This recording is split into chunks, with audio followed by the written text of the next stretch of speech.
Cool. All right. Welcome to the Ace Podcast, where we talk all things art, culture, and entertainment, more specifically pop culture entertainment. I am your regular co-host, Will the Greatest, and with me, I have my regular co-host, the real Aaron Alexander. Speaking of magic and elements and chosen children, we got a trailer for Avatar 7 Havens and a release date at San Diego Comic-Con. What are your thoughts on it from what we saw? I'm very We've been curious. waiting on this for a minute. It's been radio silent for a long time. It has been. I'm very curious because I think part of the crux of this is like the world has changed in the wake of Korra doing shit with the spirit world. And I'm in the midst of rewatching Korra for the first time probably in over a decade.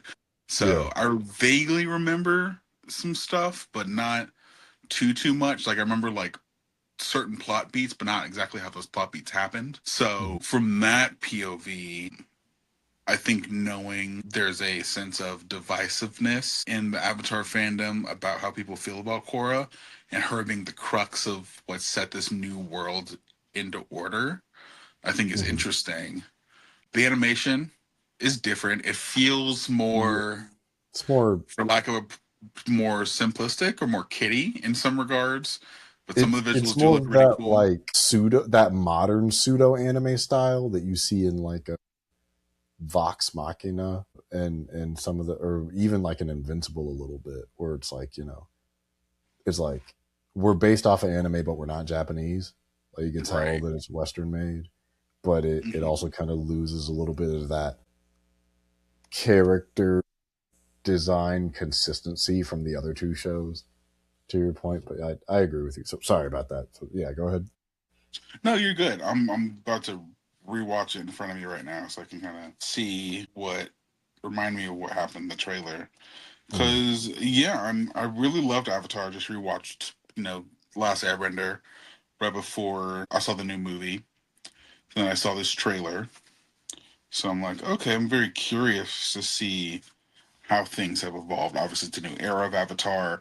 We're not doing the 1920s thing anymore. It looks a little bit more post-apocalyptic from what I'm seeing here. The animation is definitely different. It's reminiscent, sort of Avatar, but obviously a lot more updated, because this is our first Avatar show.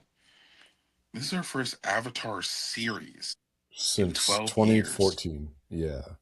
That's when it ended. Yeah, and I feel like, the gap between Avatar and Korra was like 4 years, something like that. It was 2008 to 2012. Yeah. So, much larger gap with the continuity here. So yeah, I'm still very curious. Some of this animation looks super duper sick. It's weird because it goes between this animation that looks gorgeous to look at on one hand and kind of cheap. Sort of cheap, sort of more kiddie on the other hand. So I'm like, okay, I'm still, I'm here, I'm coming out, but also apparently, and correct me if I'm wrong on this, they're releasing the whole show this year. Yeah, releasing the whole like 2 seasons in one go.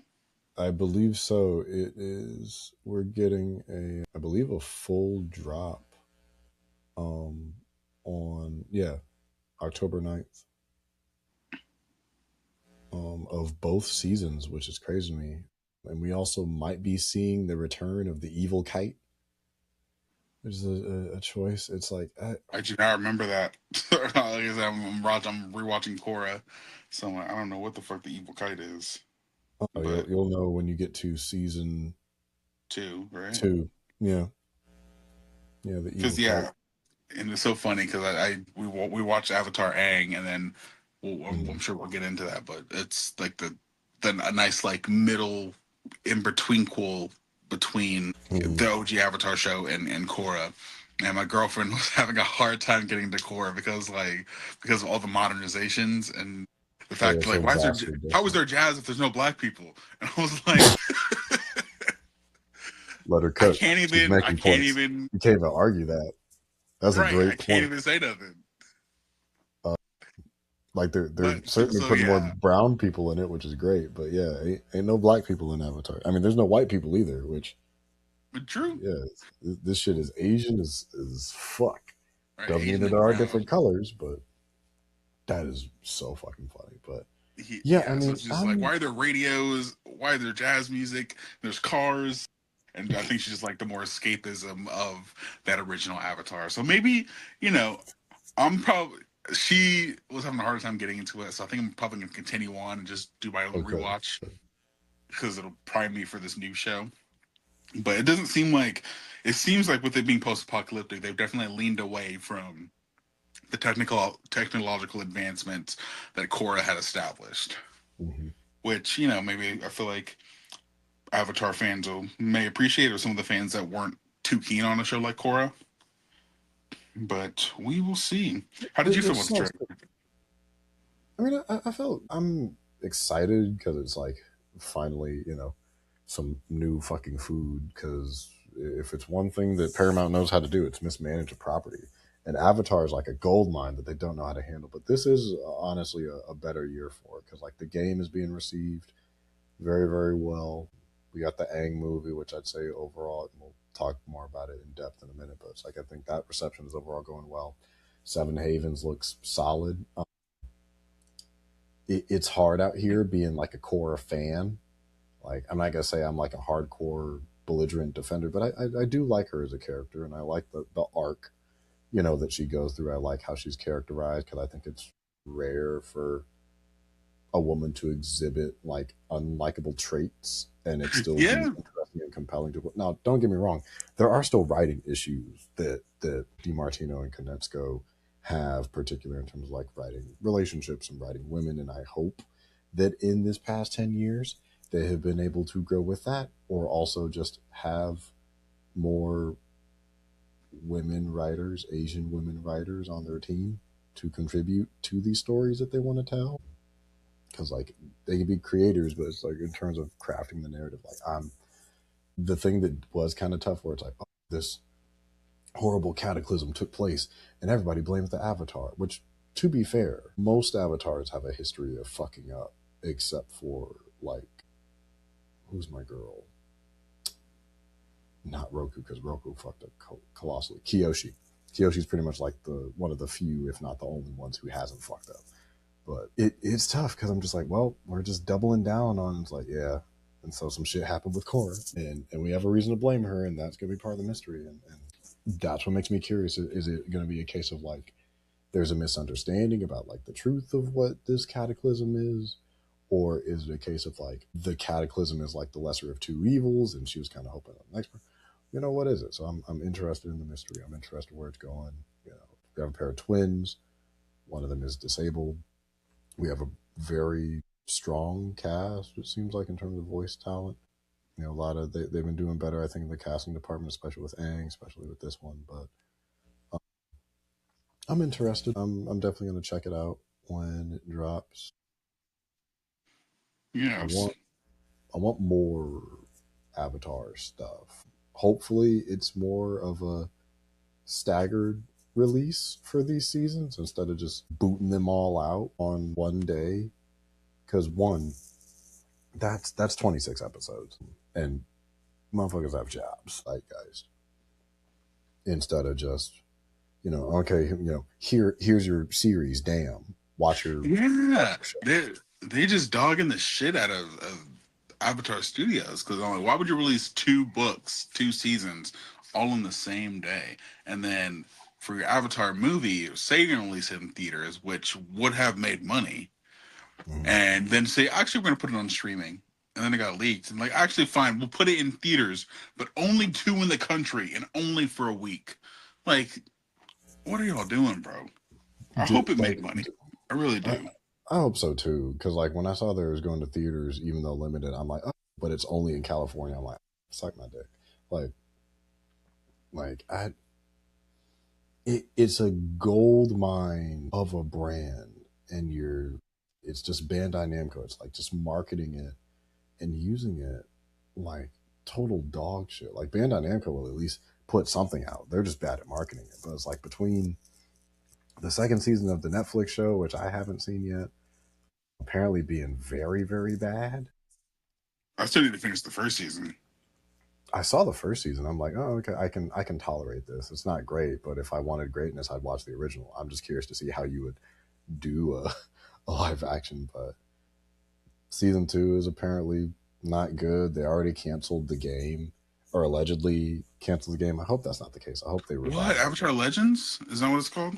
No, no, not the fighting game. They had a RPG that they were Oh. that I think was in early development where you get to play as your own avatar, I believe, and Oh, play your fun. own bender and go on some sort of adventure. Okay, that's cool. I like that. Yeah, so That's that they it was canceled a, it that. was it was a single player. So hopefully that's not completely dead, but who knows these days when with how they handle this. Yeah, was there anything else we wanted to say about Seven Havens before we talk about the movie?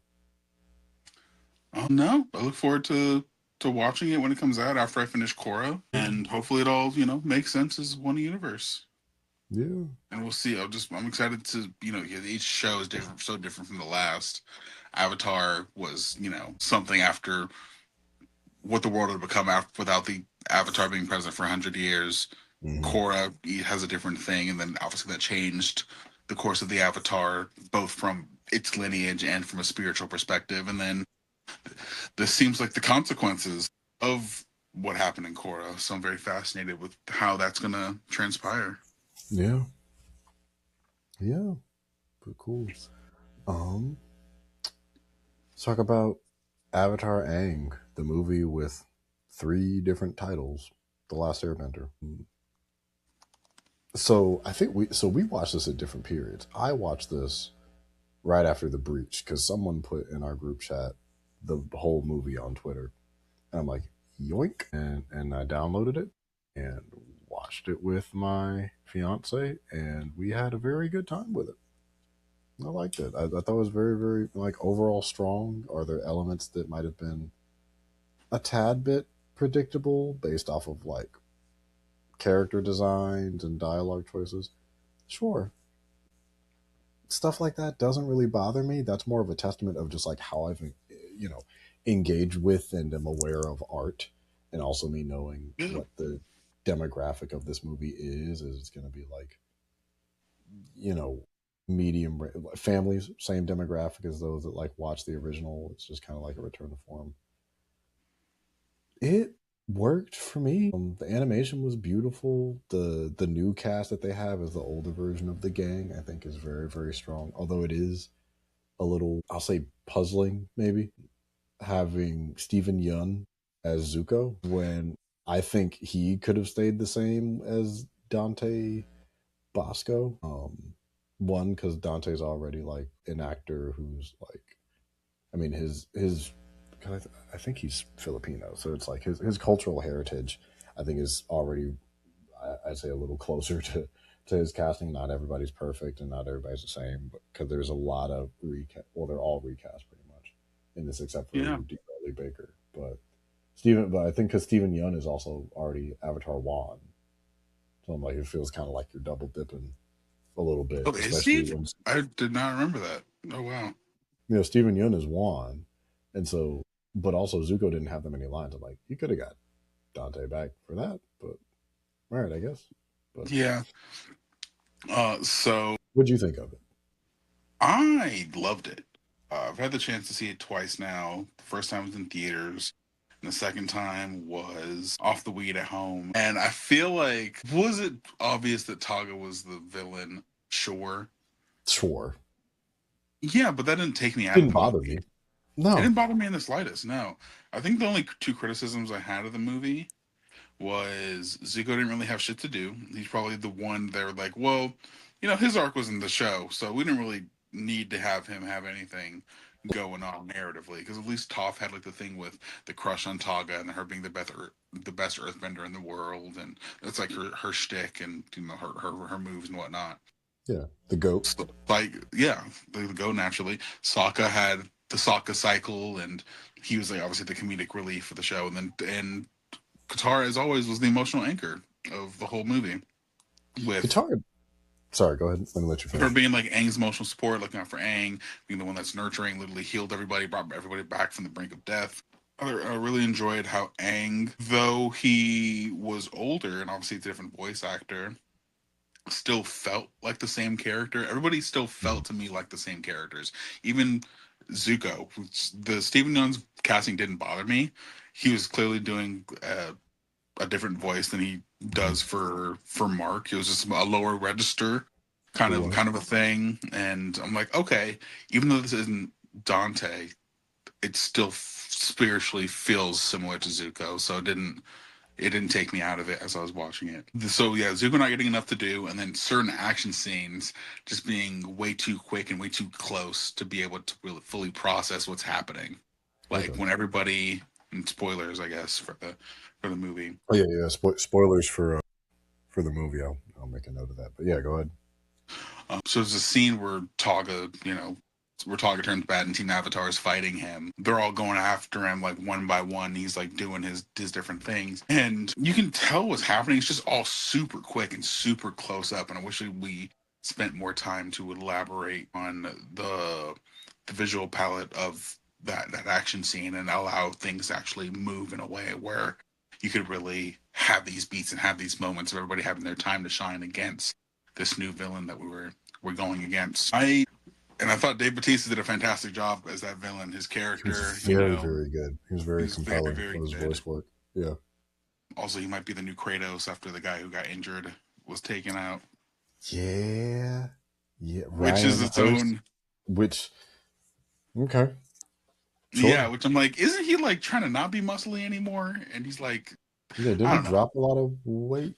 He dropped a lot of weight, and I thought he was trying to get away from those type of roles. But we'll see. We'll see what happens. But anyway, back to Avatar. Yeah, yeah, yeah. I really enjoy that this was something that didn't feel unnecessarily additive. I feel like they found Mhm. a smart way to make this movie feel important to Mhm. the progression of Aang's character. Mhm. Because as someone who just freshly watched Avatar, you kind of realize first off, it's a show that came out in 2005 that was initially marketed towards children. So when Aang finds out his people were destroyed, Yeah, he's obliterated. sad, obliterated. He's like bummed for like an episode, and then they kind of move on to keep going on their adventures. And even though that's something they keep coming back to, that Mhm. storyline, that feeling about him running away from his people, is never fully addressed and fully resolved by the end of it because there's just so much shit happening with the war in and of itself. So I like Mhm. the fact that this movie was about after the Fire Nation has been defeated, after Republic City has been established, after the nations have found peace, he still hasn't have peace within himself because Republic City is comprised of the other three elements, but air, he is still the only one of his Mhm. people. So him finding somebody, finding this one tether to home, Mhm. to a home that's even ain't more ancient than the one that he knew, it makes sense that he would risk it all to Yeah, and kind have of have those blinders on. a piece of himself and redemption for something that he felt was his fault. So I Mhm. like that was where the story went narratively. And then you see that Taga is like the inverse of Aang. It's like I saw my people die. I blame myself, but I'm gonna get control of this our missing element, build up our ranks to make sure nobody fucks with us again because there can never be balance amongst the elements, whereas Aang took the opposite approach. So I like Mhm. the yin and yang of their relationship, plus just adding to the spiritual lore of the universe without contradicting things that happen in Legend of Korra. Even though a motherfucking temple coming down to Republic City is probably some shit people are gonna remember. I was like, even though that Yeah. happened like 50 years ago, motherfuckers gonna talk about that. So the fact that it's never addressed, I'm like, okay, it didn't exist yet. But I thought that was an interesting place for them to set the final action scene. Literally on top of the city that Aang established as a place of unity.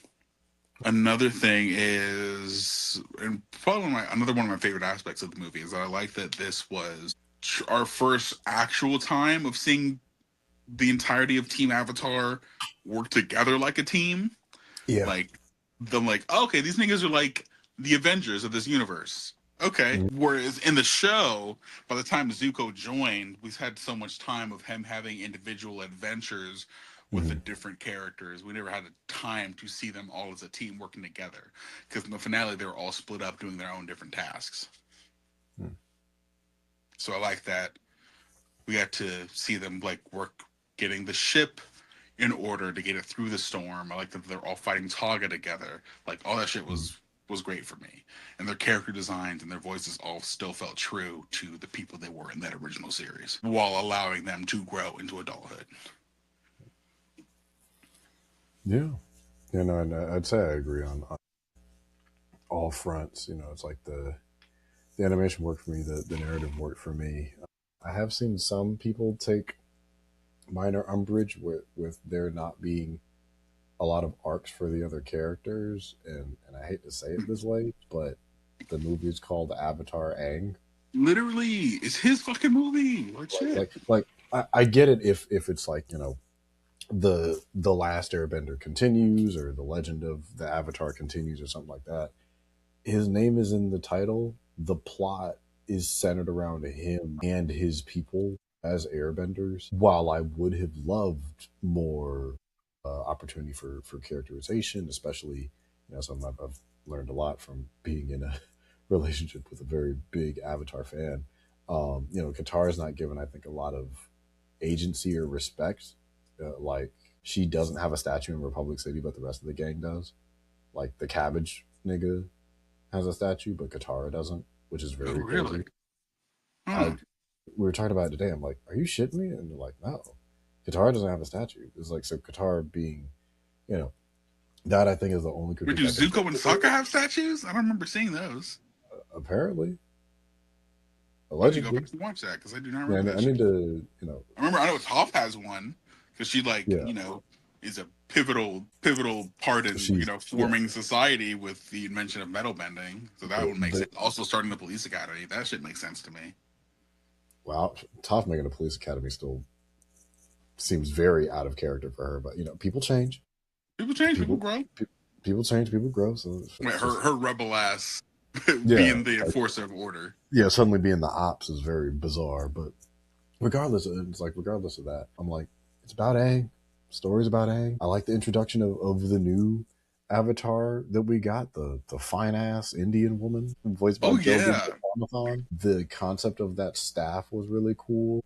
What I really liked is seeing an offensive use of airbending, because like yeah. that was one of my favorite, I think, parts of it. As you know, everybody has a conversation about like, you know, what bending style would you get based off of like your zodiac sign or whatever. And so like the running joke has been like, okay, you know, you got bending and sub bending styles. So, you know, like fire, you got lightning, earth, you got metal and sometimes lava if you're a half up. You know, water, you have blood and ice and you know, probably, you know, mist and probably a couple other things. Air, you get air and you get energy bending. You can talk to spirits. Yeah. Which like, okay, you know, it's like, oh, and if you get rid of all your earthly tethers, you know, you can fly. Taga started moving nasty throughout the whole move. Like he was making bullets. He was, you know, cutting through air. So I'm just like, well, the reason we don't really see that is because predominantly airbenders are expected and conflated with, you know, being pacifists and whatnot. I'm like, well, this is a way to kind of put, you know, aside from taking the air out of somebody's lungs, this is an interesting sort of thing of just like, what are all the things you can kind of do with just air? You know, it's like, okay, you got motion, but also you have like, how do you make that offensive? I think that's one of the most interesting and creative things that this movie did, is show and actually even force Aang to kind of evolve his perspective of the use of his bending skills, you know, especially in an effort to preserve his culture. So while he's not a killer, even him learning how to kind of, you know, move around and fly through the skies without his sail or what have you, and kind of learning things from somebody else that winds up coming around in the final fight and everything. So No, it all I like it. I'll have to kind of give it another watch. But when we watched it originally, I walked away, I'm like, I'm really satisfied with that. The budget certainly surprised me. Allegedly, the budget I think is 80 million. Wow. Also, the animation is incredible. The animation was very, very gorgeous. The So, but music was also phenomenal. music was beautiful. I want more of this. I don't need it to be a series, but like I would be very cool with more adult gang stories, but also some more horror stories. It's like fill in those. Like, don't get me wrong, those do exist with the comics and with the books, but I'm just like, take those. They have novels for Kyoshi and Yang Chen. Make those movies. It's already there. I think it's Kyoshi, Yang Chen, and Roku, and I think Kuruk might be getting one. But even this new Avatar that we've been introduced to, like, do one for her. It's like expand. Like, give me more stories with Juan. They don't even have to be full blown movies. Make them just like specials. It's just like you have so much beautiful, creative dearth that we've barely tapped into. We've had like, you know, we got a game now that people actually like versus the ones before that people were kind of mixed on for the PS2 era. But it's like you have two shows, two mediocre to shitty action adaptations of the first one, and like one movie. Yeah. And this is across roughly 20 years. Yeah. I, Well, I'm not saying you 21 got to. years as of this year. Yeah. I'm not saying you got to put something out, you know, every other month. And again, this is not to disrespect the consistency of the comic. That's been the most consistent thing. Is that those books have comics. I don't know who's reading them, but clearly somebody is because they keep making more of them. And they don't sound bad. It just my back catalog is too big. I haven't sat down to go back and try and read all the books aside from skimming through the one about Zuko's mom. But I still got to read that one. I don't know. yeah, it's like I'm sorry that I didn't read the search or the message or whatever. But it's like it's primarily associated with its animation. So give us more of the anime. Give us animation. Give us games. If you don't give us anything, yeah, Yeah. I'd love I that. will. I'll take a movie every 2 years if it's of this quality. And I know that these things take a long time to make, so it's like okay, well then again, invincible it. Like have a plan, work it out. But every 2 to 3 years, let's have something. It's a beautiful world, and I want to see them grow, but they can't grow without feedback to what they produce because it's like wow, I think I'm always going to have a soft spot for this franchise. I do admit that like that original series, I think it is very strong narratively. It's very strong in terms of world building, but there is a lot to be said about, I think it has strong characters, but there's a lot to be said about characterization, particularly for how they treat like some of the girl and women characters. I think, it's like even with that original show, Katara is dope, but how Katara is treated is a little, yeah, at times. I can agree with that. Yeah. Because like what's the one where her and Zuko went after her mother's killer, and Aang had his panties in a bunch about it, and it's like, oh, you can't kill because killing is wrong. And again, it's fucking 13, 14-year-old pacifist raised Buddhist boy. Like I get why he reacted the way he did, but also it's just like there's just little pockets of just like there could have been a little bit more to kind of extend or show growth because they were really good about that with like Sokka and his misogyny. But Yeah. Aang, I think because he's the Avatar, doesn't always get maybe checked for some of his behavior outside of somebody like a Toph who genuinely doesn't give a shit. Yeah. Toph just kind of, yeah, she's just no nonsense. No, don't give a fuck. And that's why she's the goat. But no, very good movie. I'll probably try to purchase it when it comes out in DVD. But yeah, do we have any other thoughts on Aang, Avatar Aang, The Last Airbender? No, it's a great movie. And yeah. we should all watch it and support it so we can get more. Yeah, yeah. Okay. Well, let's move on to DC.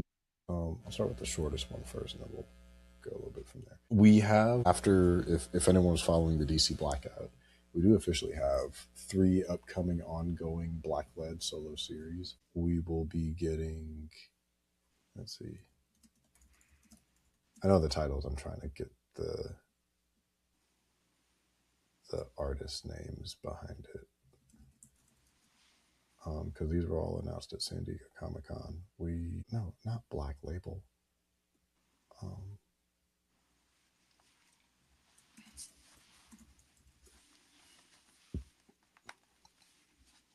Okay, so we are getting, new Next Level series. We're getting Vixen, written by Stephanie Williams with art by Khary Randolph, that is a fucking incredible team. I love Stephanie's writing and I love Kari's art, so that's dope. And she's been teasing a lot on her page of Vixen having a rogues gallery and potentially bringing back the second Power Girl, the Black Power Girl, Ooh, Tanya Powers, for that. okay. I thought nobody else remembered but me from like late New 52, who was like introduced in the Never Seen Again. So we got that. We What was her have name? the second Power Girl. Yeah. I believe her name was Tanya Powers. I know her first name was Tanya.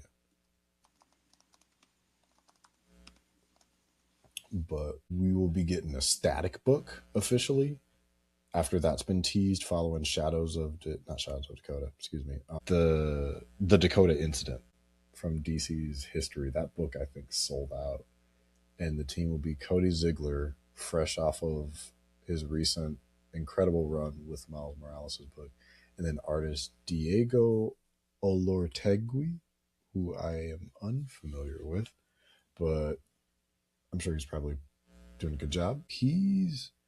I have seen some of his work. He's done JSA, Batman, Captain Marvel. Also, her name's Tanya Spears. Tanya Spears. Thank you. Oh yeah, his art's legit, but so we got a static book, and then we have a steel book. And I'm Okay. trying to find who the writer on that is, or well, what his name was. Um,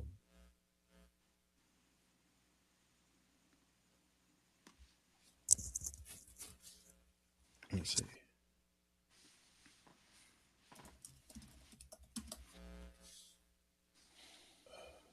Give me 2. Yeah, because we're also getting the Demon. We're getting Jonah Hex. We're getting Shadow of the Bat. Where is the other one?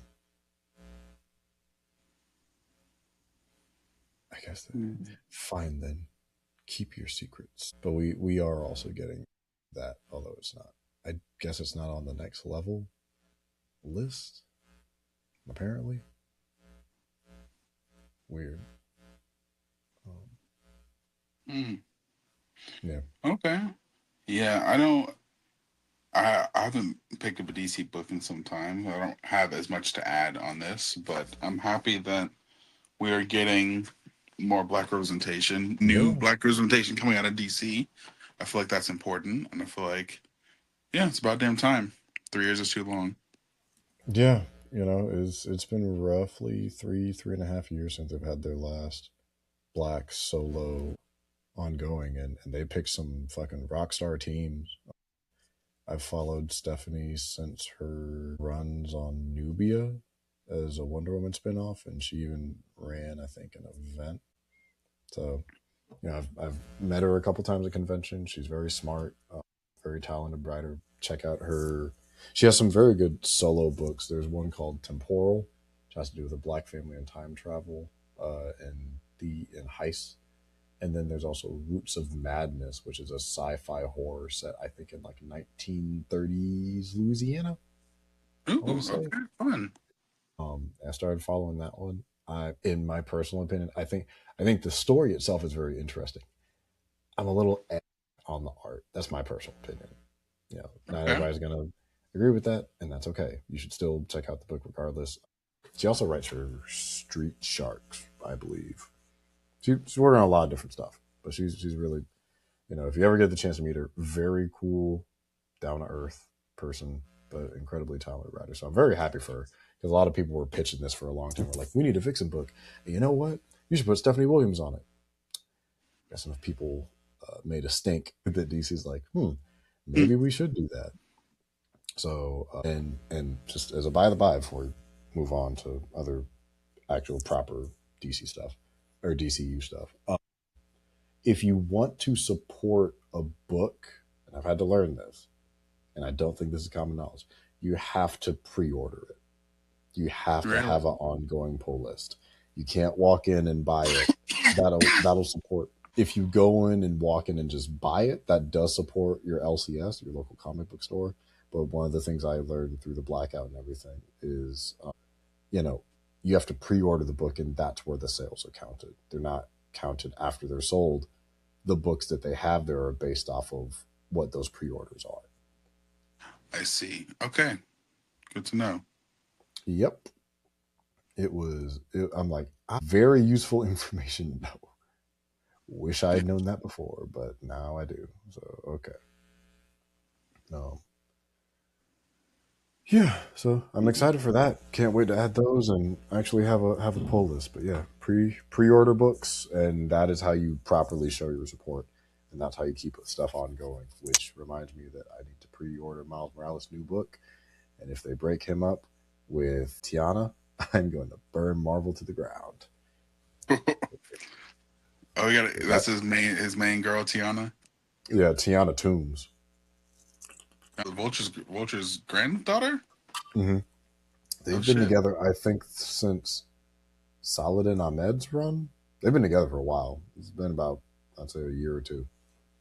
A couple of years at this point. And they're cute. They're a great couple. And it's, I think, the only ongoing black couple that Marvel has.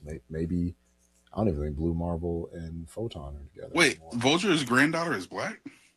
Yeah. Vulture had a deadbeat ass son who, shacked up with a black woman and then ran out on her. And that black woman had a daughter, and that's Tiana. Oh, okay. Oh, yeah. And Adrian tried to come back into Tiana and her mama's life. She rejected him, and Spider-Man also proceeded to beat the dog shit out of him, because I think it was during Blood Hunt where they got into a squabble. He beat that nigga's ass. Damn. Is he back in his regular suit, his OG suit right now? Yeah, he was back in his... Miles or Vulture? Miles. Yes, because this was before he went to Wakanda and got his new suit, which I really like. Miles is not wearing his... Miles has a new suit in the comics right now?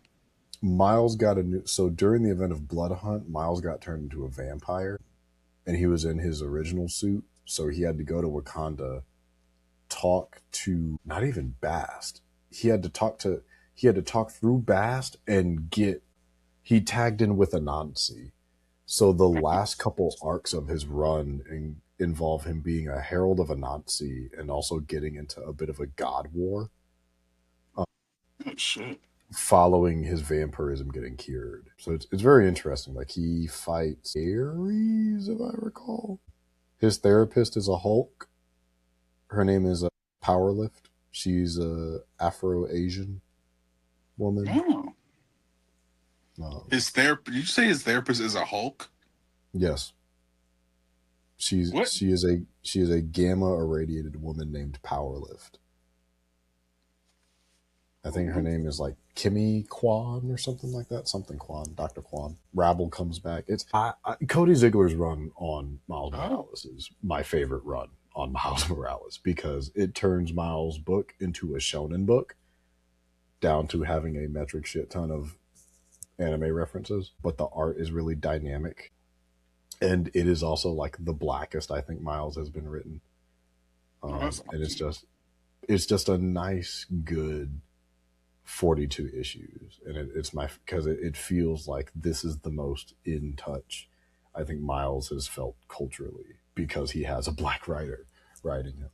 no shade to Brian Michael Bendis or Saladin Ahmed. They, laid the foundation for Cody Ziegler to snatch it up and just run with it. Like they start to give him an actual rogues gallery, like with there's a Native American thief named White Cat, and there's a what's the shit? And there's a I forgot her name. I think her name is Katone or something like that. There's a fox girl that can summon like spirit foxes Oh, as cool. well. There's a motherfucker that has like bees as his power. There's there's a cousin of Hercules who's another one of his rogues who has a bag of wind. So he's developing his own rogues gallery, which I really, really like. His brother, Shift, gets a name, Jaime Morales. Mm. Billy shows up and ties into some arcs and stuff too. So it's a very fun run. I really, really enjoyed it, and I'm sad that he's gonna be off the book. But as soon as I heard he was going to Static, I'm like, oh man, this is about to be some hype shit. Nick, our buddy Nicholas Draper Ivy, congratulated the team picking it up, and he said that he's excited. Oh, hell yeah! And so I'm looking forward, to it. I'm looking forward to all the stuff that's coming down the pipeline. But Miles, okay, I'm looking at it now. Miles Morales, Spider-Man, Brooklyn's finest. Okay. oh, that might be the mini book. Okay. Yeah. Oh, I found it. The writer for Steel is Morgan Hampton. Mm. Yeah. They haven't said which one it's going to start with, but he's done Green Lantern Corps, Cyborg, Sons of Star Trek, and he's also a member of the Milestone Initiative. But yeah, Morgan Hampton will be doing a Steel book. So that was the third one. But yeah. Mm. Yeah, oh, that's what it is. If you look up, it'll be Miles Morales Spider-Man Trial by Spider. That's the first trade.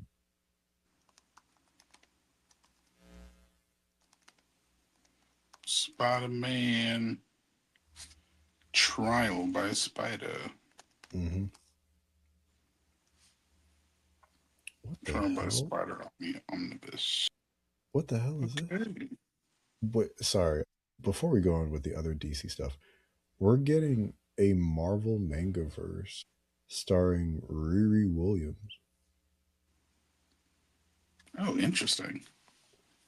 in September called Iron Knight, and it looks to be an Iron Man Moon Knight Devil Dinosaur crossover. What in the fuck is this? Oh, that's fun. This is crazy. Okay.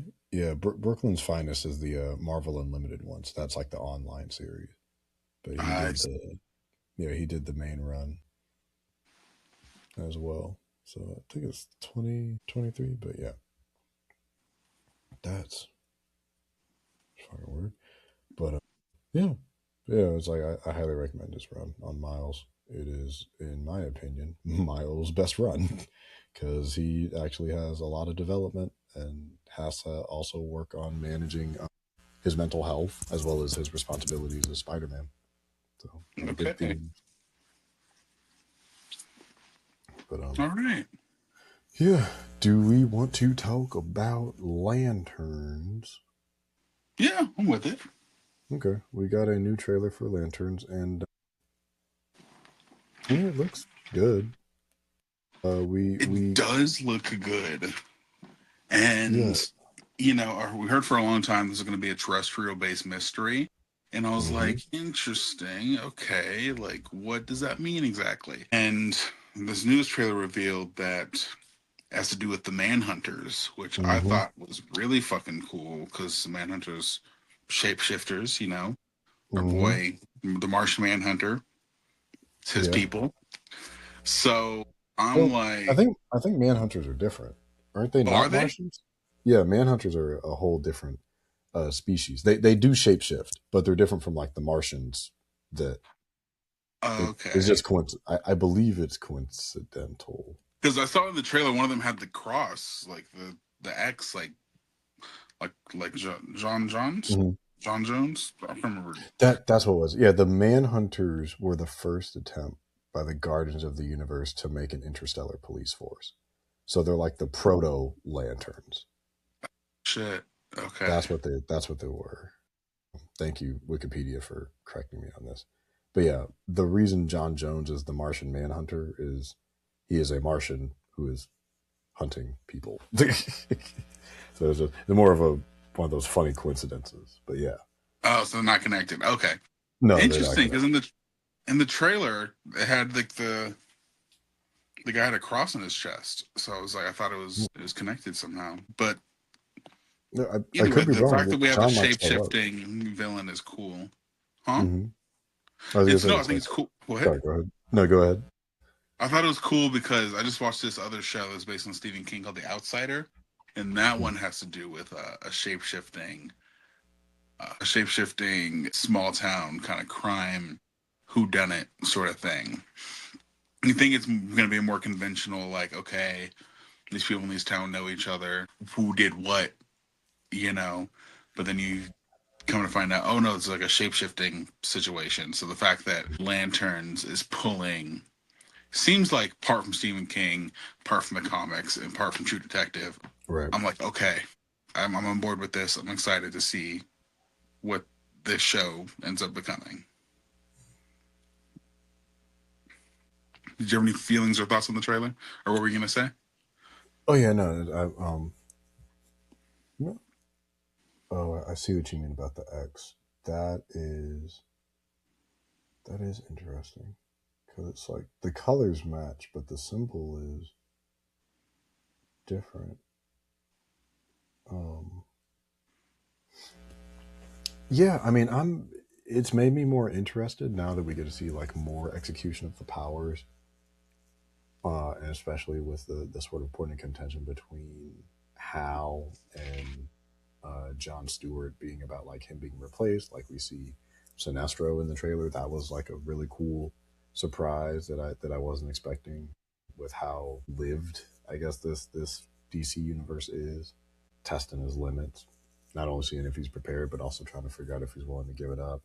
Because I guess that's an interesting thing too, that like Hal is giving his ring to John instead of John having his own ring, which I'm wondering if they're gonna commit to that. But Yeah, which is interesting. Why that would even have to be a thing? Because right.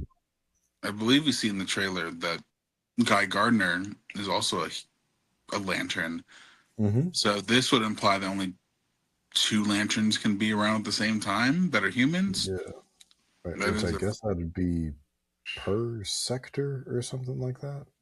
yeah.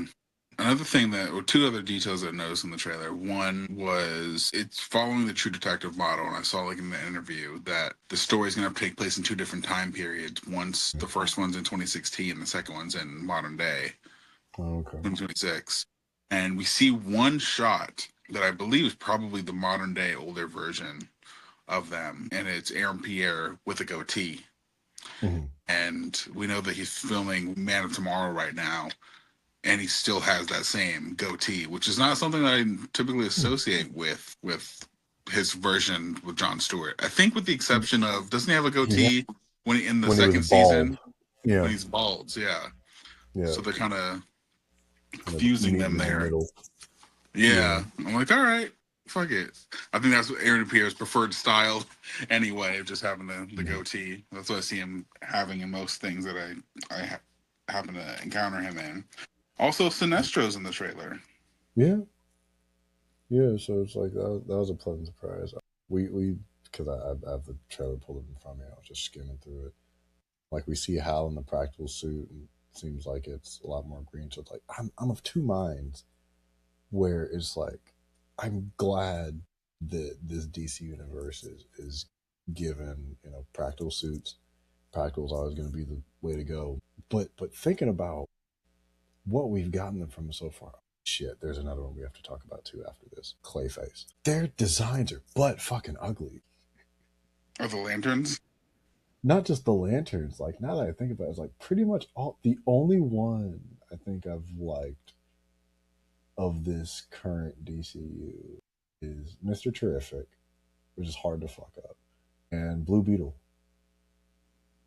Yeah, Like how I feel. I don't like Superman. I can tolerate Supergirls. I like 80% of Supergirls. I don't care for the Justice Gang. I mean, I guess Peacemakers is good. Yeah, Peacemakers is good. But like this Lanterns one with this kind of weird patchwork leathery shoulder pad thing where it's like a uniform, it's like it's it odd. Yeah. it's weird because it's like this will be the second, like, you say what you will about the Ryan Reynolds one being all CG, but the design was correct. Yeah, It's like the design wasn't bad. It's just the fact that it was CG. right. They just do that. That would be great. But I wonder if like how much of it is like, did Kyle Chandler work out for the role? Like, did Mhm. he? Because it seems like it's a lot of armor. It feels more like a uniform in a weird way, whereas Yeah, comics feels like a suit, like a costume, even though we obviously know it's a uniform. yeah. Which again, I could be wrong. There could be stuff that I just don't know, which is why I need to watch the show. And I Right. will. I'll check it out. It's like this again. It continues my interest. It's like I don't have like cheer and woo excitement. It's just more like, oh, okay. I always want to check out new superhero stuff from the big two. So yeah. Yeah. So it's like, but I'm also like, I'm not a huge True Detective type person. Not saying that those shows are bad. It just wasn't like a show that particularly Grab attracted your interest. my interest. Yeah, it just didn't happen to yank my interest like that. But it happens. But it's like it's a strong cast. The team behind it is super duper strong. I mean, it's Damon Lindelof. It's like, so I trust him there. Who else is going to be here? Yeah, Bruna Jagannathan is showing up, and that is interesting for me. And then, yeah, Ulrich Thompson, that's who's playing Sinestro. It's a strong cast, strong team behind it. Good writers, it seems like. So I'm not really worried about it, but No, and I've heard great things. I've heard nothing but yeah, great things about it. yeah. So I'll watch it. Any other thoughts on Lanterns? And do you want to talk about Clayface? Because we got another trailer for Clayface. Oh, we can. It's, we can keep I it mean, I brief feel like if you for want. as far as Clayface, it looks like a cool horror movie. I like the style of it. It's different than we've seen. It's weird that we're getting a Clayface movie before we have a Batman. And from what I've heard, it's the earliest thing to happen in the DCU because Mhm. it takes place before Superman. And Hmm. yeah, I feel like it's one of those things that we can't. I'm sure there's room to elaborate, but it's one of those things that I'm sure there'll be more to talk about after it comes out. Yeah, I couldn't have said it better myself. Summed it up perfectly. It looks very, very good. And it'll be interesting to see how they tackle horror in the DCU, just doing a genre piece. But yeah, I'm looking forward to it. Give me something to look forward to. Although it's okay, never mind. There's something horror that releases in September, which was a weird decision for me. But this one isn't that. This one releases in October. It's right after my birthday. Cool. Supergirl. You want to talk about Supergirl? Yeah, let's do it. So we got Supergirl, not Woman of Tomorrow, no subtitle. I'm of two minds about it. Full spoilers for Supergirl. On the one hand, I think it's the best female led superhero movie that we've gotten ever. And that's not great because the movie's just like, it's good. It's good. It's a good, I, but it's a case of like, I like it. I want to love it, but I don't. I, you know, and when I compare it to even the half of the book that it was based off of, I'm like, I mean, what happened? Because, like, look, I know it would not be perfect to do a direct adaptation, but give me a little bit of something. Like, I think one major thing that would have even enhanced this story a lot is keeping. I wish they would have kept Mary's narration. Yeah. Or That Ruthie? that would have done a lot, I think, of heavy lifting in terms of even the framing of the movie. Hmm. You So, know, did you end up finishing the book? I haven't finished it. I have it. I have a motion comic version of it that I've been meaning to work through, but I know what happens fundamentally. Matter of fact, knowing what happens makes me want to go back and finish it more because there's a lot of interesting shit in there, like the not prison planet, but like the Superman kill planet and stuff like Oh that. yeah, and yeah, that was a lot more interesting in the comic because that puts Ruthie in that planet puts Ruthie in a position to then take care of Supergirl, where Supergirl the entire time is trying to protect and take care of Ruthie, but Supergirl, because she is experiencing the Green Sun, Mm-hmm. or their version of what the fuck that is, that it's has her incapacitated.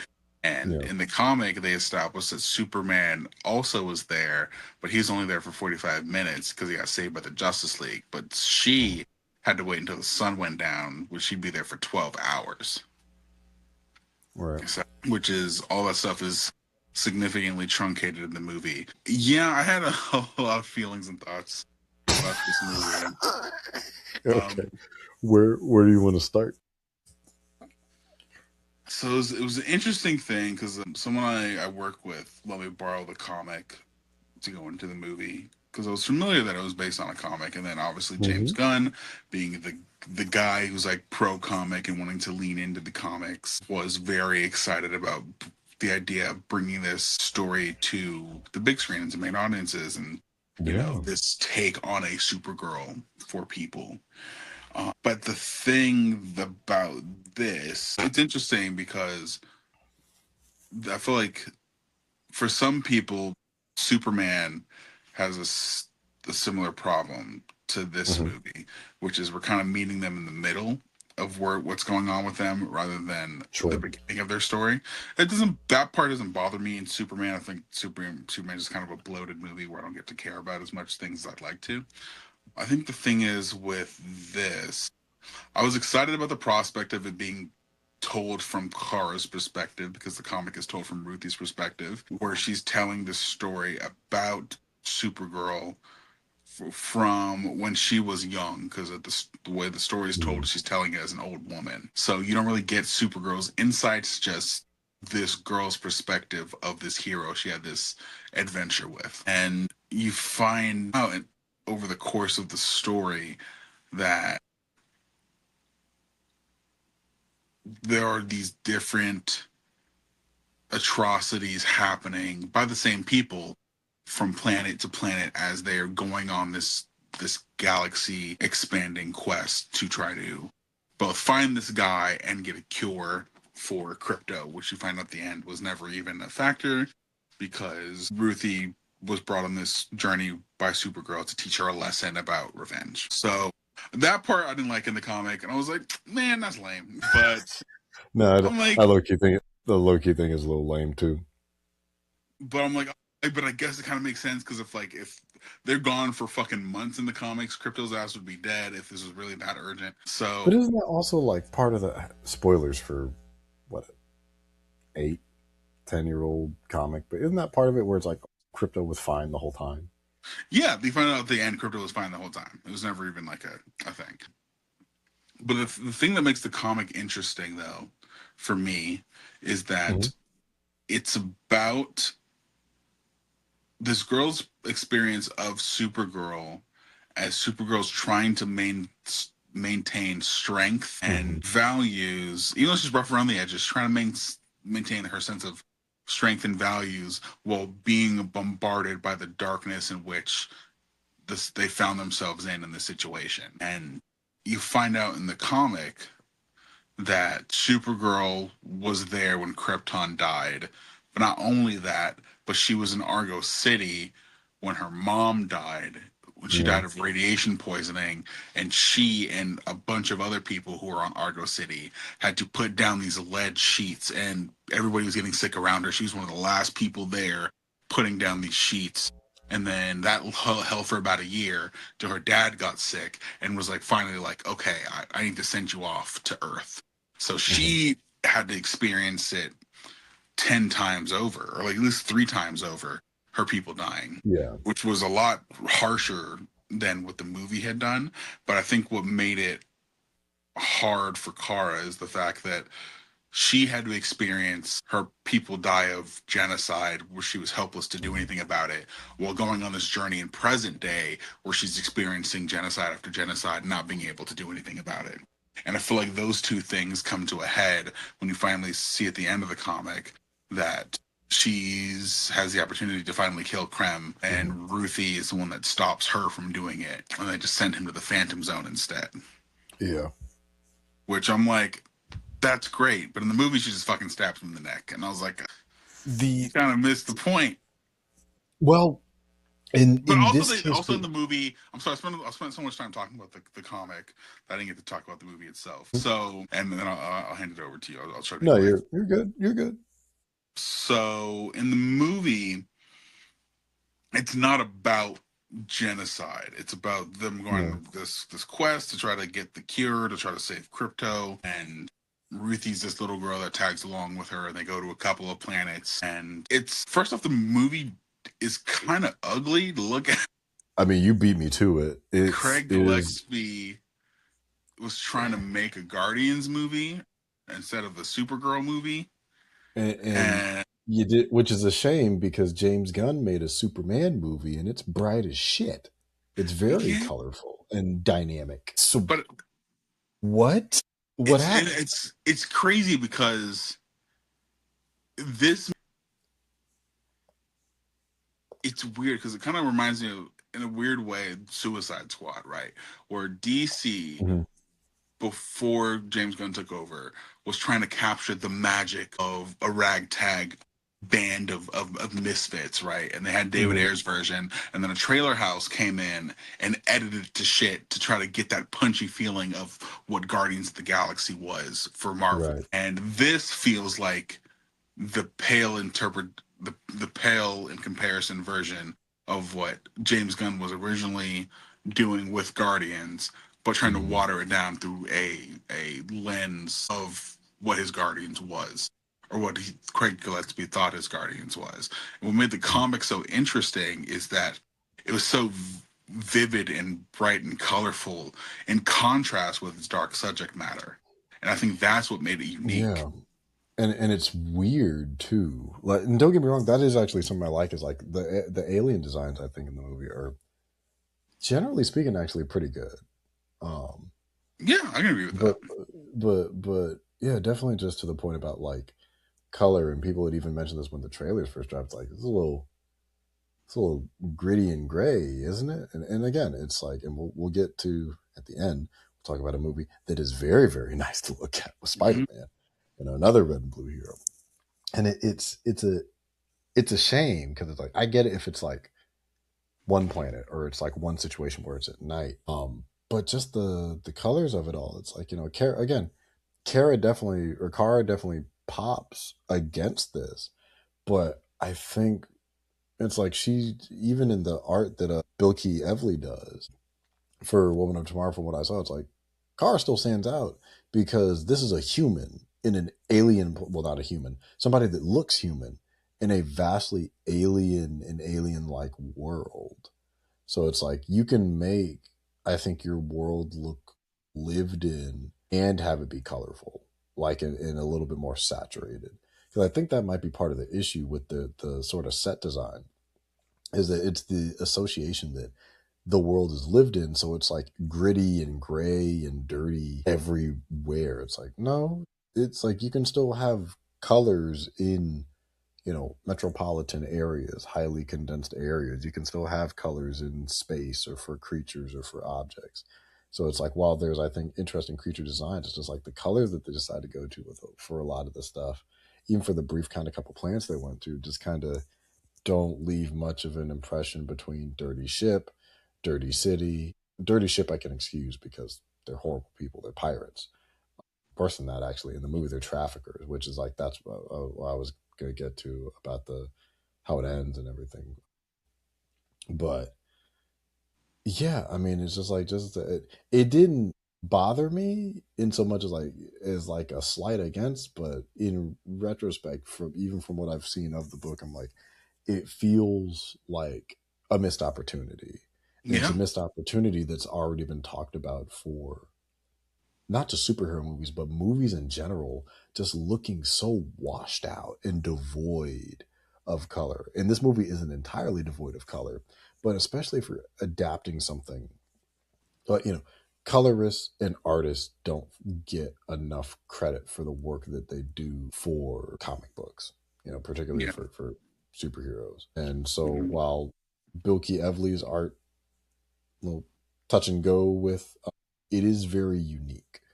And I'm not saying they have to one translate that from the page, to the screen. They have already skipped that by giving Carr a completely different costume. Yeah. But that being said, it doesn't mean that you can't be creative. Like even that thing with like the Space Phoenix from I think it was The space issue two. dragon. Yeah, And the then Space she Dragon. trips balls on red on was it red kryptonite? Yeah, red kryptonite to Yeah. defeat it.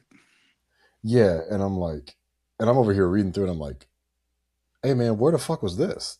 Yeah.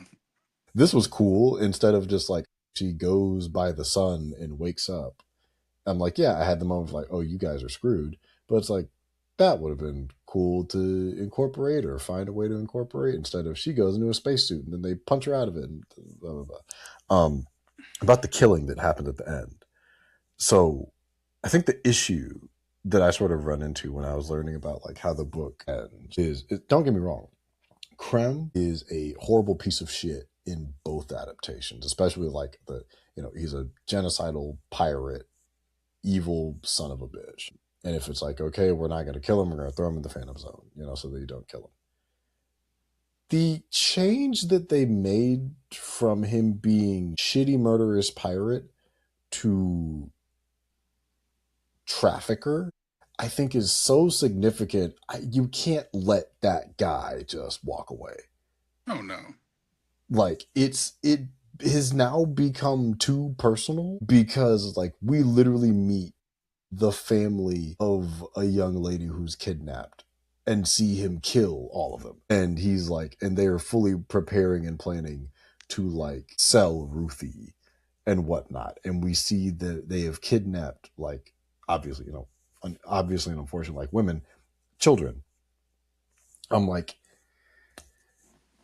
now I think the argument that Khary uses is not great, but also it is a case where I'm like, Krem needed to die.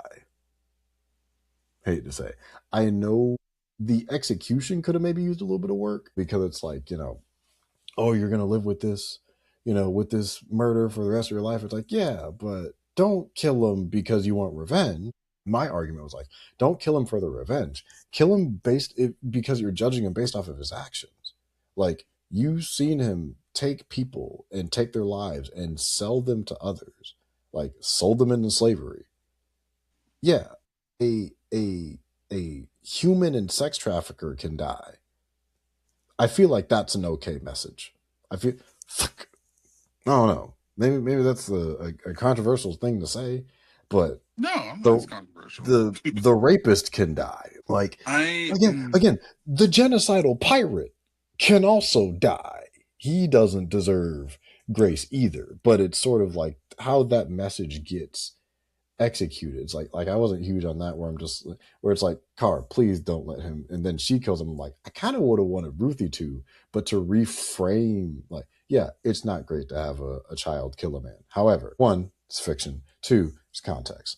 Where it's like, hey, look, it's like don't make choices guided by the emotion of revenge. Have a reason. So it's like if you're gonna take a life, you need to be willing to stand with the consequences of what that means. I think And yeah, it's tougher because I feel like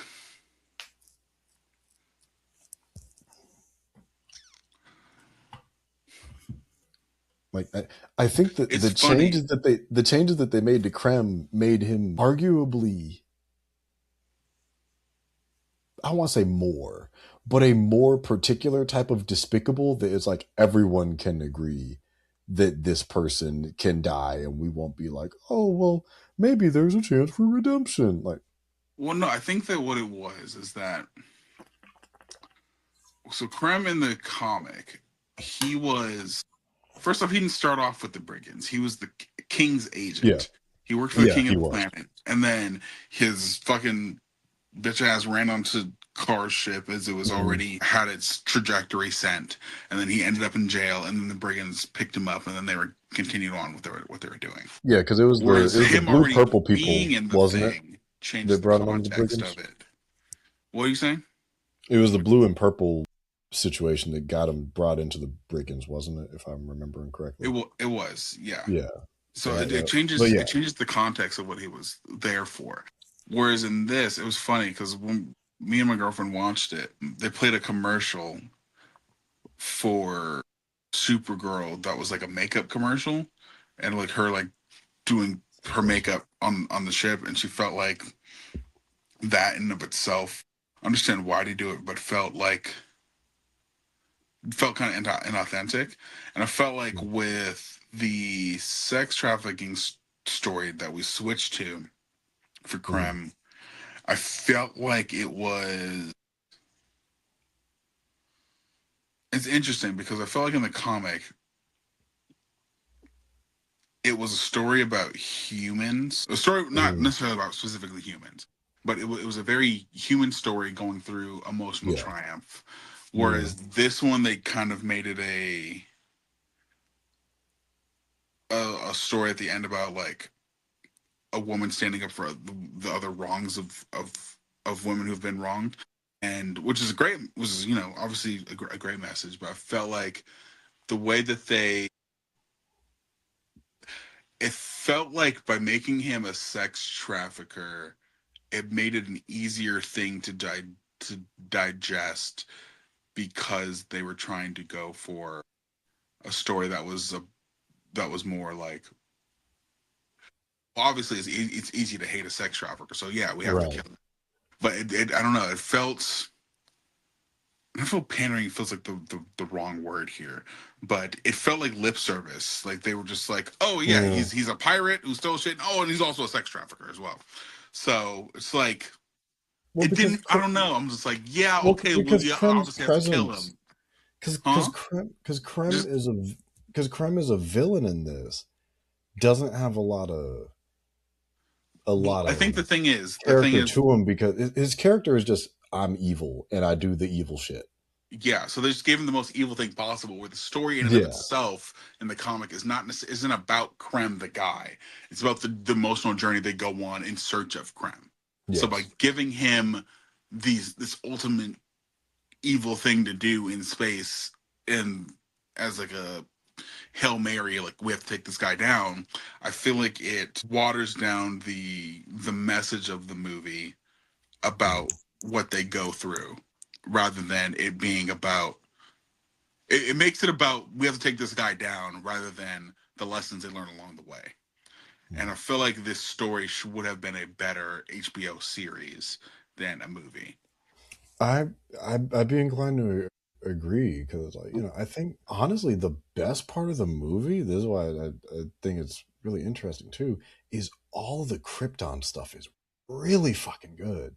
Even though they doubled down on that Clark is going to be a conqueror thing, I am not a fan of that decision, but we're here now and they just got to stick beside it.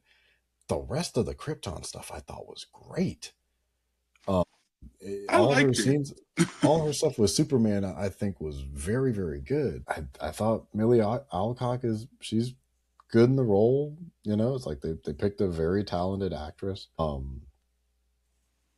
To play the part. The young lady that plays Ruthie is good. I'm not huge on what they did to Krem's design because I do kind of agree that a little bit more of the everyman kind of look, I think, sort of helps with it, but versus just like, again, like I was saying, he's the evil man that does all the evil things, so we have to make him the ugly evil too, with all the pins on his face and the metal teeth and blah blah Yeah, blah.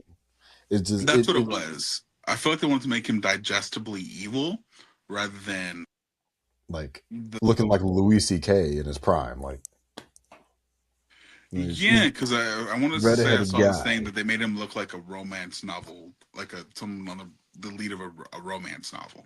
And evil Yeah, doesn't always look evil from an aesthetic point. no, it As does far as not. the what you said about the Krypton stuff, I thought it was I liked it for what it was. I felt like because I was just talking about the what it was in the comic. I felt like they could have gone harder, and it was funny because this Supergirl in the movie feels more outwardly fucked up from her experiences, whereas the Supergirl in the comic went through arguably a worse experience, but held it together until the crack started to show. So Hmm. I was like, but again, maybe in a movie you just don't have the time to do that. Because in the movie version of Kara, she was born on Argo City, Hmm. whereas the comic version, she shipped off there and saw Krypton die. And I don't know, they trimmed it down a lot, but Yeah, I just wish we got more of it. they took liberties to with the changes too, or having like Clark just straight up went there before she was even born, instead of the sort of traditional way where it's like she goes off, goes into the Phantom Zone, Clark goes, she comes out the Phantom Zone, after all Yeah. that shit. I don't know if they kept that in the Woman of Tomorrow comic, Well, no, I but think in the comics she's still the older cousin, it's just still the that just older. happens to look Yeah, young. Whereas they yeah, simplified it, where she's literally just his younger cousin. she's literally just younger, which I'm like, I like the weird one, but hey, again, adaptive liberties, some stuff changes, some stuff stays the same. But it's like I wouldn't have minded more of the Krypton stuff, to what you're saying. How do you feel about Lobo's inclusion? I thought he was straight. I thought Jason Momoa did a good job, but he was entirely unnecessary to the narrative. He was The just there to be there. He the didn't point that he add. was necessary in was the one part at the end when he helped save her life. Whereas even in that, you kind of took away her own power moment to figure it out herself because he gave Lobo made Lobo the source of her being, you know, able to do what she did. Yeah, that's it. Whereas if you're gonna make a moment where she needs help, you should have that help come from Ruthie, the girl she's been protecting, not this random fucking biker guy Also, who's there for fan also, service. and I hate that I got to do this. I don't like the fact that not only was it a black family that betrayed her. I get it; they're space Negroes, and they just cast actors for the role. I don't like that it was a black family that betrayed her, and I don't like the fact that like they all had to die. Yeah. Like that rubbed me in a really weird way. I don't think it was a deliberate choice. And it's not to say that black people and black people in space like can't do weird or humanistic stuff. It's something that I just we'll have to just get used to. I'm not saying every black person is a saint or is going to be a saint in fiction or film or whatever the fuck. It's just like certain stuff is just kind of like, wow, couldn't let the daughter live. Yeah. They did all this work and then they still had to die just to show how evil he is. He's so evil. Look, he killed the whole family. It's like, yeah. I mean, I believed you when you said he was kidnapping children. I feel like that. We saw him come in with a carousel of girls. Like, I believed you. I didn't need to, they go through all this trouble of poisoning fucking Supergirl. I'm not saying everybody has to have a happy ending, but I don't know, man. We could let that one slide. Yeah. But that's just me. That's just my personal sort of. Did they Why have to you do betray that? her? Oh they betrayed her to save her kid. It's like, oh, okay, I can get that. Even though they probably could have just asked her for help. But again, hey, we got to move the plot forward somehow. It's like, oh, okay. Oh, they reunited with their daughter. Pew pew pew. All right, cool. This is what we. Yeah. I sort of wish we would have had a middle ground of adapting the comic for the DCU because in the I would have wanted it to be Supergirl, gets to Earth. She meets Clark. She tries to do the superhero thing. She still feels like an outsider. Maybe something happens on a mission. Her and Clark have a difference of opinions. Her and Clark get into some sort of fight. Then she goes off into space. And while that's happening in that same episode, we see Ruthie's relationship with her father. We establish that that guy is a very kind, sweet guy. And then at the end of the episode or mid episode, he's killed. So that way we establish this, what Ruthie's gone through. We establish what Kara's gone through. And then episode 2, or maybe the latter half of episode 1, she and Ruthie meet and they go on this adventure together. Mm. That's I think what I would have done differently. And also fucking, I don't know, I felt like they pussied out. I felt like they cowered out with not doing the genocide thing. And again, this is why I'm The genocide storyline, when I read through it, I'm like, damn, that's really interesting. And that was a moment I'm like, that was a moment clearly where it's like, oh yeah, fuck this guy. Yeah. Burned an entire race and like made these people try to bury it, which is fucking crazy to the point and where then but yeah, and you'll see other examples of what the Brigands have done as you go along as well, because it's not just one universal thing. This may sound like, with the budget they had, I think they could have pulled it off. That's the thing. They're not in a fucking under 2-hour movie, which was what it was. You could do a 220 and I think pull it off. I can agree with that. I think you can do it in a 220. Yeah, but it's like under 2. No, but it's like what, 8 issues? Like the motion comic I found is, I think, 230.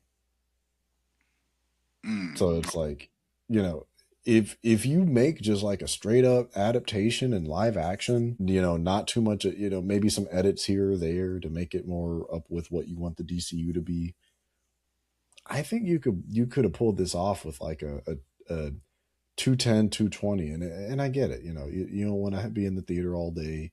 It's a gamble because it's a woman superhero. For some reason that matters to motherfuckers. But I think they could have just adapted 85% of it with like so many changes here or there. Because even like the idea that the whole family had to die was even just like, when I saw that it was just the dad, I'm like, the dad was motivation enough. Yeah. And plus, it personalizes it more. If you cut to flashbacks throughout the story of Ruthie and her dad and just like the different things that they've gone through, yeah, I feel like I feel like killing someone's entire family, that's an obvious, like, okay, well, yeah, that makes sense that they would want revenge from an objective perspective. But to see why she loved this one person and how nobody else in her family is doing shit about it, I feel like that just makes the relationship and her character that much more specific. Yeah. What do we like in this movie? I feel like we've been... Millie Alcock's great. I thought she's a fantastic Supergirl. I think she's good. I look forward to seeing more of her, especially in because I feel like she's so punk rock in contrast to Superman's like golly OG personality. I feel like it makes them a perfect odd couple if we were to put them in a situation together. Yeah, it's like they work well together on screen.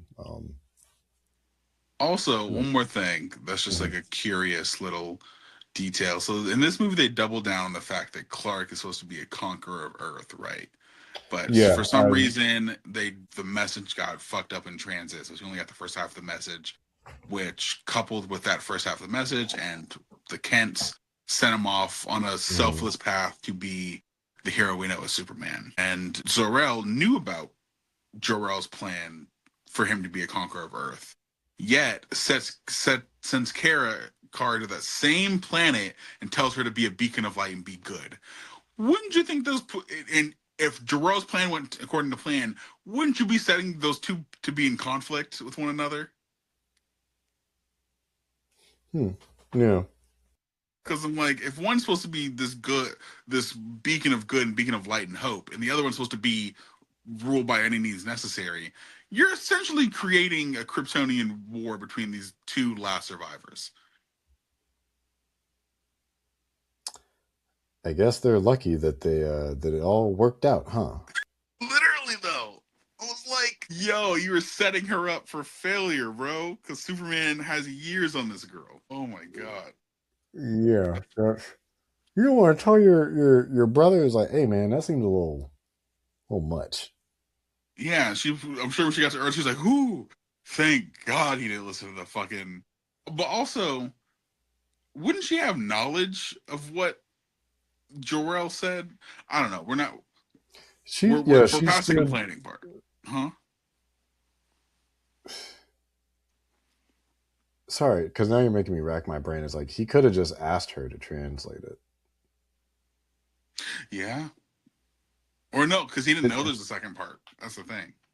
Oh yeah, that's you could have asked her to translate the first part.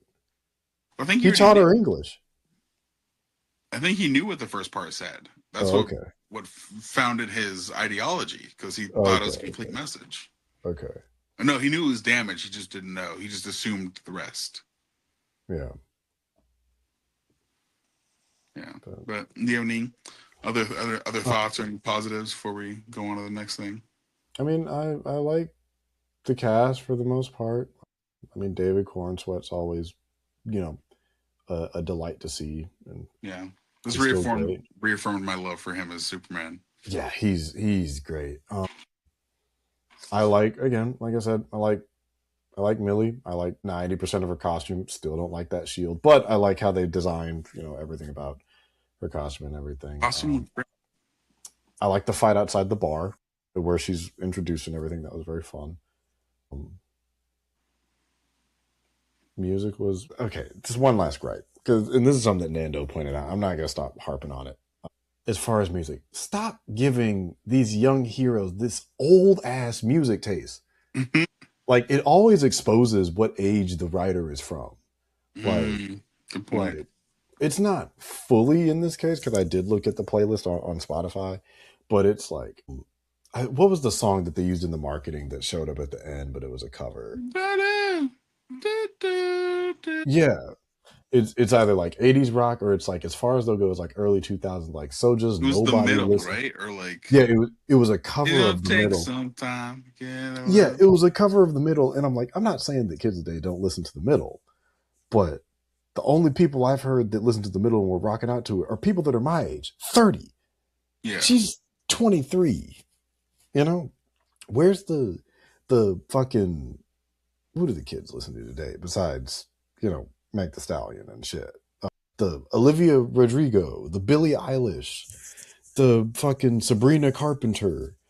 Who else do they use? Like Charlie XCX. Like where's the youth to it, brother? It's like it's okay. You can let your playlist go.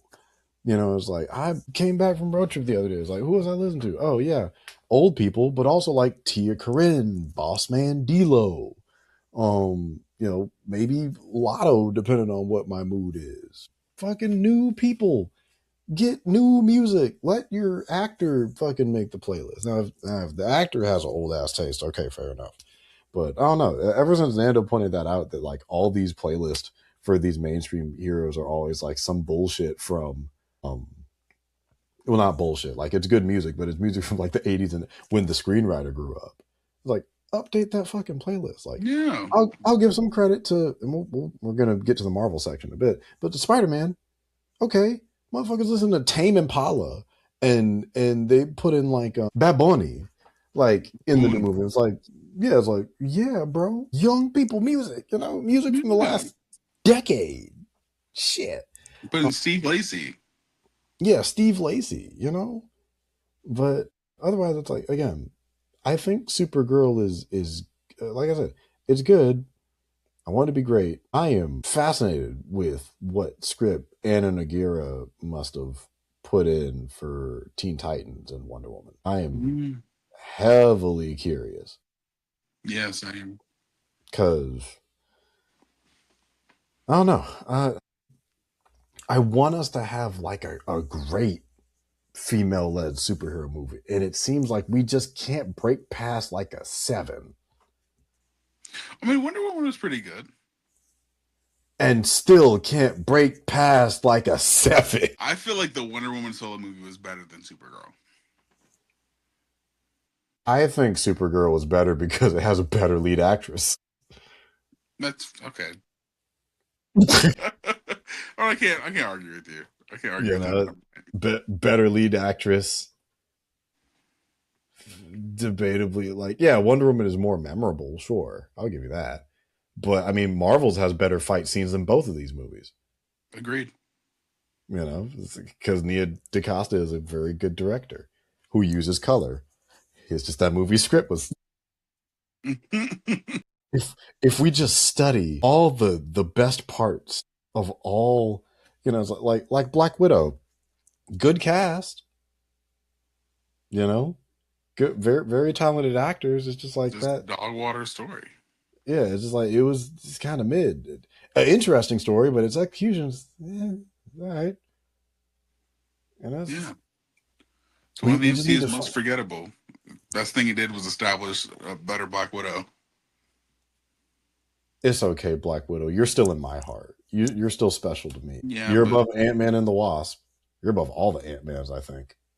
On my shots fired to the Ant-Man movies.